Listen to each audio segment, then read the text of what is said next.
Voilà, jour 4 de ce fameux challenge.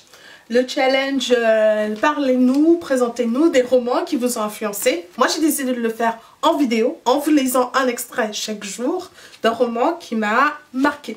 Aujourd'hui on parle de Remember Ruben de Mongabeti avec cette fois-ci une édition publiée au...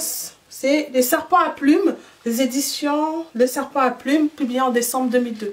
Mongabeti, si vous ne savez pas qui c'est, je ne sais pas si vous allez bien voir. C'est le monsieur là. Voilà.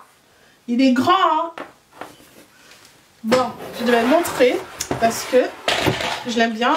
Voilà, le temps que ce truc se pose. Et c'est parti pour la lecture de l'extrait de l'Incipit, page 20. Combien de fois depuis n'avons-nous pas tenté, chacun de son côté ou tous ensemble, de ressusciter cet instant où l'enfant se présenta à nous pour la première fois, de reconstituer ses gestes, la sérénité effrayante de son visage, sinon ses propos, puisque même lorsque plus tard il eut consenti à se laisser apprivoiser, il demeura encore longtemps muré dans le silence. Bondissant avec prestesse, l'enfant s'est retrouvé sur la chaussée. Le voici devant un gamba, déchiquetant toujours ses oranges avec le même appétit, s'abstenant de répondre aux invectives de l'orateur.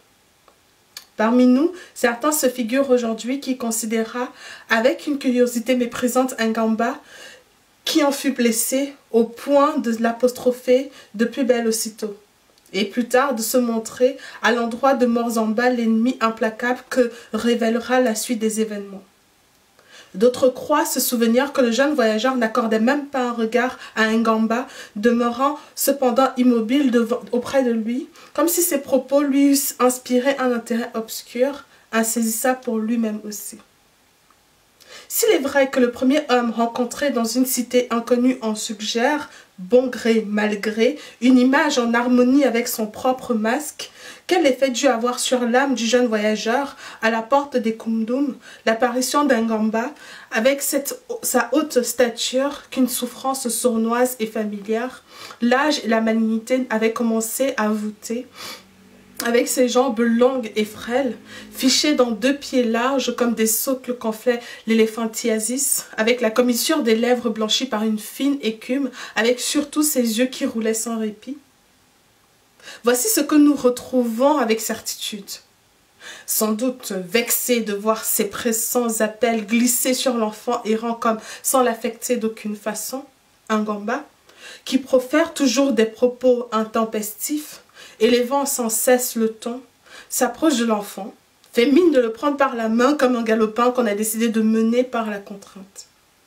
Mais à partir de là, il nous est bien difficile aujourd'hui d'accorder nos souvenirs. Un gamba, par exemple, prétendra toujours qu'à ce moment-là, Morzamba trahit son irrévérence foncière par un geste inconvenant. Comme partout dans le monde où la bienséance interdit à la jeunesse de s'en rendre coupable en présence d'un aîné, sous peine de s'exposer à sa colère. L'âge étant toujours habilité à administrer à l'inexpérience la rude leçon qu'elle mérite. C'est ce que répétait Ngamba. Quoi qu'il en soit, l'esclandre avait fini par réveiller les habitants de la cité, surtout dans la partie qui touchait à la route où, entendant les éclats et reconnaissant les intonations de la voix d'un gamba, les gens crurent à une grave altercation et que leurs parents étaient peut-être en danger. Ils se précipitèrent alors, prêts à lui prêter main forte. Quand nous nous fûmes attroupés autour des 2 protagonistes, dont l'un restait cependant obstinément muet, le visage inconnu du tout jeune voyageur, son torse nu et étonnamment puissant, sa hanche battue d'une guenille, sa placidité en face de celui qui l'apostrophait et même tentait de se saisir de sa main, son appétit obstiné à cette heure, tout cela nous parut aussitôt une intolérable monstruosité et nous indigna tellement qu'il n'y eut désormais rien dans ce cauchemar vivant qui n'appela notre intervention. Remember Ruben, Mongabeti, aux éditions Le Serpent à Plumes 2002. Ciao!